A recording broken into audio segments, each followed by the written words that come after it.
जब नमाज कितना मिनट के लिए पढ़ते हैं सबसे बड़ी बात तो, लेकिन उसके बाद अगर कांवड़ यात्रा किस तरीके से निकलते हैं उस टाइम जो हुड़दंग होता है, जब नमाज की आप बातें करते रहते हो, कांवड़ यात्रा भी तो निकलते हैं ना, तो कानून की अगर बात करें तो बराबरी की बात करिए पा रहे हैं। और मुसलमान तो ऐसे भी डरे हुए हैं, मुसलमानों के तो ऐसे भी हालत आपने खराब कर दिया है, डरा डरा के तो उनका हालत ऐसे खराब कर दिया कि ये लोग अपने हक की मांग भी नहीं कर पा रहे। और आप कह रहे नमाज की बात, भगवान जब धारण करते हैं तो शांति की प्रतीक है, वो अमन और शांति की बात करते हैं और सुख की बात करते हैं और हर दिशा में शांति की बात करेंगे। लेकिन भगवा पहने हुए और बातें करते हैं हुड़दंग वाला, बात करते हैं इस तरीके से, करें इलाज किया जाएगा। आप इलाज करने के लिए किसने रोका आपको? आप तो इलाज कर ही रहे हैं ना, एक तरफा कार्रवाई आप करते ही है। जब भी कुछ बात होते है यूपी के अंदर बुलडोजर चला देते हो, तब आपकी बात, जब अपर कास्ट की बात आते तब आप कुछ आवाज नहीं निकालोगे। जब बात आते बलात्कार की, जब अपर कास्ट के लोग आते हैं तब आप उसमें आवाज नहीं निकालेंगे। जब हिंदू और मुसलमान की बात आएंगे तो मुसलमानों के ऊपर आप बुलडोजर चला दोगे। आप पहले जब पढ़ते थे कितने मिनट का नमाज होता है,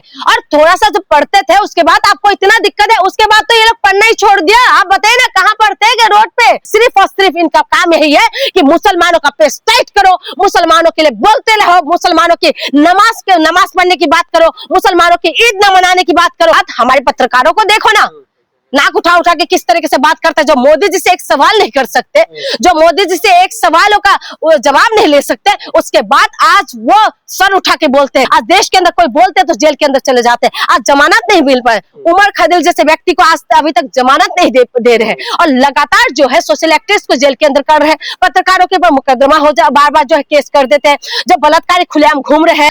देखिए दुख की बात यह है कि जिस देश के अंदर हम लोग रह रहे हैं, और यूपी जैसे प्रदेश जहां पर सबसे ज्यादा आबादी वाले प्रदेश है, लेकिन वहां की मुख्यमंत्री जो है शिक्षा स्वास्थ्य पे बात नहीं करके सिर्फ और सिर्फ नमाज में इतना ध्यान रखते हैं कि नमाज रोड पे पढ़ेगा, मस्जिद के अंदर पढ़ेगा, कहाँ पढ़ेगा क्या नहीं पढ़ेगा, उसमें इनका ध्यान ज्यादा है। इसमें यह ध्यान नहीं है कि प्रदेश के अंदर किस चीज की कमी है, प्रदेश के अंदर क्या कुछ हो रहा है, उसमें ध्यान नहीं देकर सिर्फ और सिर्फ मुसलमान, हिंदू और नमाज और हिजाब में लगे रहते हैं। मुख्यमंत्री है, मुख्यमंत्री जी को यह समझना चाहिए कि प्रदेश के अंदर किस चीज की कमी हो रहा है, प्रदेश के अंदर क्या हालत हो रहा है, लेकिन उसमें ध्यान नहीं देकर सिर्फ और सिर्फ जिस तरीके से बातें कर रहे हैं हिजाब पे। ठीक है, आप एक बार बताइए, नमाज पे बात करते हैं, नमाज के लगातार जो है इनकी बयानबाजी आते रहते हैं। नमाज की बात इसीलिए करते हैं क्योंकि मेन मुद्दे से जनता को भटकाते रहे, और यही भटकाने के लिए यही चीजें करे। आज यूपी की आप डाटा उठा के देख लीजिए, कितना केस पेंडिंग पड़ा हुआ है। दलितों को इंसाफ नहीं मिल पा रहे, महिला को सुरक्षा नहीं दे पा रहे, जवानों को जो है रोजगार नहीं दे पा रहे, महंगाई कम नहीं कर पा रहे, और उसके बाद योगी जी ये कहते हैं कि नमाज जो है रोड पे मत पढ़िए। कौन पढ़ रहे रोड पे? कौन पढ़ने जा रहे रोड पे? आप इलाज करिए ना, आप तो उसी का पेश टाइट करते करते हिंदुओं का तो ऐसी तैसी कर ही दिया है ना। आप कह रहे कि नमाज मत पढ़े, नमाज कौन पढ़ रहा है रोड पे? आपकी लॉ एंड ऑर्डर है ना, आप सब कुछ तो करते रहते हैं। और जब नमाज कितना मिनट के लिए पढ़ते हैं सबसे बड़ी बात तो, लेकिन उसके बाद अगर कांवड़ यात्रा किस तरीके से निकलते हैं उस टाइम जो हुड़दंग होता है, जब नमाज की आप बातें करते रहते हो, कांवड़ यात्रा भी तो निकलते हैं ना, तो कानून की अगर बात करें तो बराबरी की बात करिए। आप ऐसी बातें क्यों करते हैं कि एक तरफ आपका झुकाव रहता है और एक तरफ जो है पूरी तरह से पेश टाइप करने वाली बात होती है ना। सड़कों पर आवाज पड़ते हैं, कौन रोड ब्लॉक कर रहा है? रोड ब्लॉक करने की जिम्मेदारी किसकी है? कौन करते रोड ब्लॉक? आप बाहर एक परिंदे पर भी नहीं मार सकते, ऐसा आप सिस्टम को बना देते हो, और उसके बाद लोग प्रोटेस्ट नहीं कर पा रहे हैं, लोग अपनी आवाज बुलंद नहीं कर पा रहे हैं। और मुसलमान तो ऐसे भी डरे हुए हैं, मुसलमानों के तो ऐसे भी हालत आपने खराब कर दिया है, डरा डरा के तो उनका हालत ऐसे खराब कर दिया कि ये लोग अपने हक की मांग भी नहीं कर पा रहे। और आप कह रहे नमाज की बात, आप बताइए ना, कुंभ के अंदर जब भागदौड़ हुए थे तो वही मुसलमान थे ना जिन्होंने अपनी मस्जिदें खोल दिए थे हिंदू लोगों के लिए। आज फिर से वही नमाज, वही मस्जिद, वही मुसलमान की बात आप कह रहे हो। जब एक तरफ जो कांवड़ यात्रा निकलते हैं तब आप उनके ऊपर फूल बरसाते हो, ठीक है, किसी का आस्था का विषय है, लेकिन उस वक्त तो रोड ब्लॉक नहीं होते।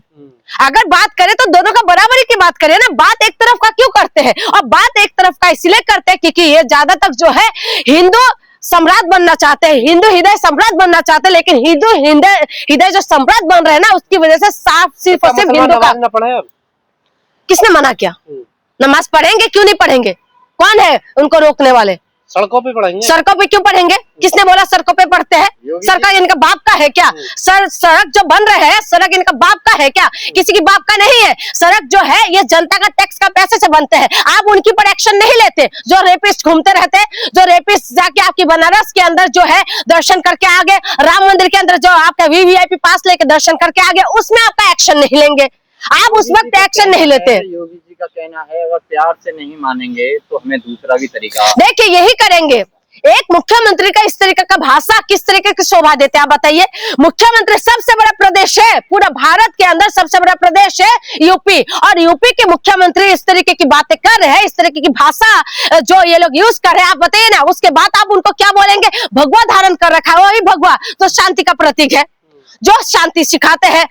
एक सन्यासी जो है वो क्या करते हैं? भगवा जब धारण करते हैं तो शांति की प्रतीक है, वो अमन और शांति की बात करते हैं और सुख की बात करते हैं और हर दिशा में शांति की बात करेंगे। लेकिन भगवा पहने हुए और बातें करते हैं हुड़दंग वाला, बात करते हैं इस तरीके से, करें इलाज किया जाएगा। आप इलाज करने के लिए किसने रोका आपको? आप तो इलाज कर ही रहे हैं ना, एक तरफा कार्रवाई आप करते ही है। जब भी कुछ बात होते है यूपी के अंदर बुलडोजर चला देते हो, तब आपकी बात, जब अपर कास्ट की बात आती है तब आप कुछ आवाज नहीं निकालोगे।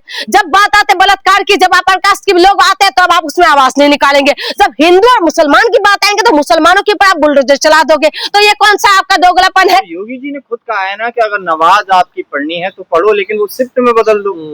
कई शिफ्टों में पढ़ लो, सड़कों पे क्यों पढ़ रहे हो? कौन पढ़ रहा है सड़कों पे? नहीं करनी चाहिए। आप बताए ना, सड़कों पे कौन पढ़ रहे हैं? सड़कों पे कौन जा रहे हैं? आप जब पहले जब पढ़ते थे कितने मिनट का नमाज होता है, और थोड़ा सा जब पढ़ते थे उसके बाद आपको इतना दिक्कत है, उसके बाद तो ये लोग पढ़ना ही छोड़ दिया। आप बताइए ना, कहाँ पढ़ते हैं? रोड पे, रोड तो ब्लॉक करने के लिए। रोड को ब्लॉक ना हो उसका जिम्मेदारी कौन लेगा? इसका जिम्मेदारी तो उन्हीं का ही है ना, पुलिस विभाग का ही है ना जिम्मेदारी को लॉ एंड ऑर्डर को कंट्रोल करके रखना। तो पुलिस जब योगी जी के अंडर में आता है उसके बाद इस तरीके की बातें क्या दर्शाते हैं? यही दर्शाते हैं ना कि जब हिंदू पक्ष की तरफ झुकाव की बात करें कि भाई मैं तो हिंदू हृदय सम्राट हूँ, यही दिखाने के लिए इस तरीके की बातें करें। बात ये नहीं करेंगे, रोजगार नहीं देंगे। आज यूपी के अंदर जो है, जो शिक्षा भर्ती की 69,000 जो शिक्षक भर्ती क्या है, वो लोग किस तरीके से कॉकरोच की जैसे खेस के अपनी नौकरी मांग रहे, उसमें बात नहीं करेंगे। महिला के साथ बलात्कार होते, बलात्कार के लिए इंसाफ मांग के जो है सीएम हाउस के सामने सुसाइड करने के लिए मजबूर होते हैं, उसके बाद जाके एफआईआर होते हैं।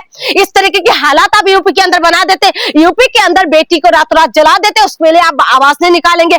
तब आवाज नहीं निकालेंगे जब बलात्कारियों को फूलमाला से स्वागत करते, तब आवाज नहीं निकालेंगे। यूपी के अंदर जो है 27,000 से ज्यादा स्कूल बंद हो रहा है, तब योगी जी आवाज नहीं निकालेंगे। यूपी के अंदर जो है लगातार ऐसी खबरें आते रहते हैं। आप देखें ना क्या हालत है।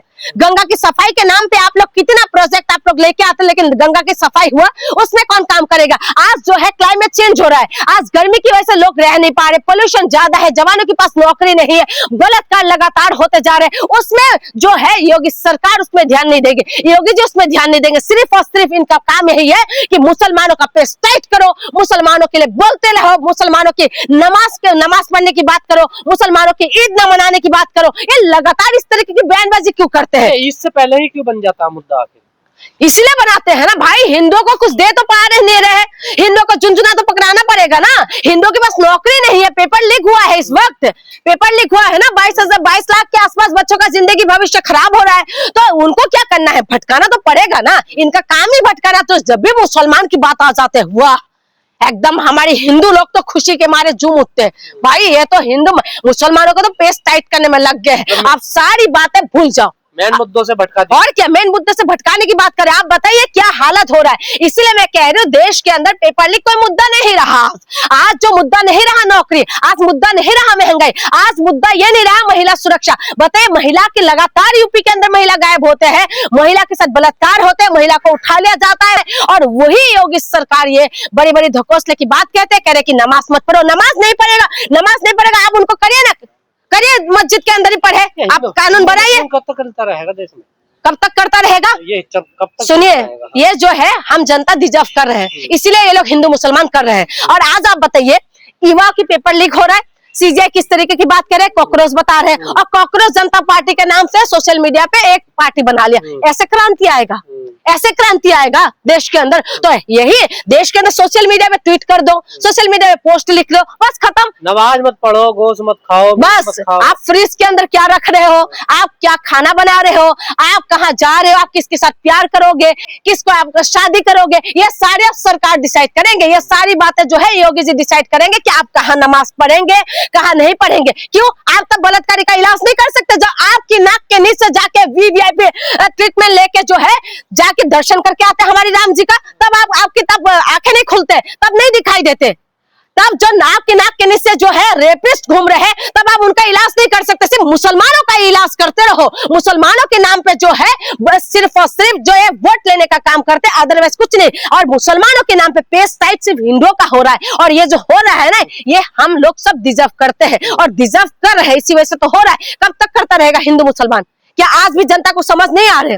देश को 140 करोड़ आबादी के अंदर 22 लाख का पेपर लीक हो जाते हैं, 22 लाख, लेकिन किसी को कोई फर्क नहीं पड़ते। बार बार नेताओं को आवाज उठाना पड़ता है, कह रहे विपक्ष आवाज नहीं उठा रहे। विपक्ष आवाज उठाते तो जनता को क्या फर्क पड़ रहा है? जनता को फर्क पड़ रहा है? नहीं फर्क पड़ रहा है। लेकिन जनता को जब आ जाएगा ईद, जब आ जाएगा हिंदुस्तान, जब आ जाएगा पाकिस्तान, जब आ जाएगा नमाज, जब आ जाएगा हिजाब, तो जनता अपने मुद्दे को कह बाहर में, और उसके बाद सारे जो है इनकी भक्ति में लीन हो जाते हैं। और इसी वजह से आज देश का हालत ये है, और इससे भी बुरे हालत अब होने वाले हैं। दुनिया में बदनामी होगी ना देश की। देखिए तो हो रहे हैं, भी पूछ रही थी, हो रहे हैं ना, आप जो बताइए ना, नॉर्वे के अंदर हो रहा है।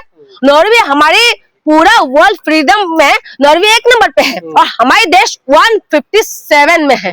और उसके बाद हमारे पत्रकारों को देखो ना, नाक उठा उठा के किस तरीके से बात करते हैं। जो मोदी जी से एक सवाल नहीं कर सकते, जो मोदी जी से एक सवालों का जवाब नहीं ले सकते, उसके बाद आज वो सर उठा के बोलते हैं।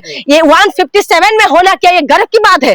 बांग्लादेश से भी पीछे हमारी स्तर चले गए हैं, लेकिन उसके बाद आज आप कहते हैं कि हम भारत का सबसे बड़ा लोकतंत्र है। सबसे बड़ा लोकतंत्र क्या कहते हैं? सबसे बड़ा लोकतंत्र फ्रीडम देते हैं, सबसे बड़ा लोकतंत्र जो है हमें बोलने की आजादी देते हैं। लेकिन आज देश के अंदर हो क्या रहा है? आज देश के अंदर कोई बोलते हैं तो जेल के अंदर चले जाते हैं। आज जमानत नहीं मिल पाए, उमर खदिल जैसे व्यक्ति को आज अभी तक जमानत नहीं दे रहे हैं, और लगातार जो है सोशल एक्टिविस्ट को जेल के अंदर कर रहे हैं। पत्रकारों के ऊपर मुकदमा हो जाए, बार बार जो है केस कर देते हैं।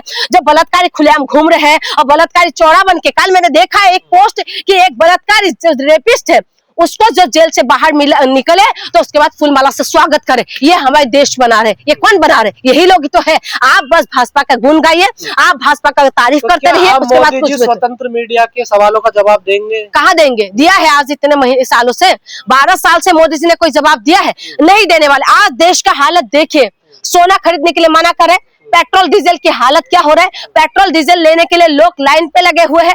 आज देश की जनता, युवाओं के पास नौकरी नहीं है, युवा सड़कों पे है, कॉकरोच बनने के लिए तैयार हो रहा है। और उसके बाद आप कह रहे हैं कि मोदी जी जवाब देंगे। मोदी जी तो अपनी मस्ती में मस्त है, कहते हैं मस्ती में आग लगे बस्ती में। और आज आग ये देश में लगे हुए हैं।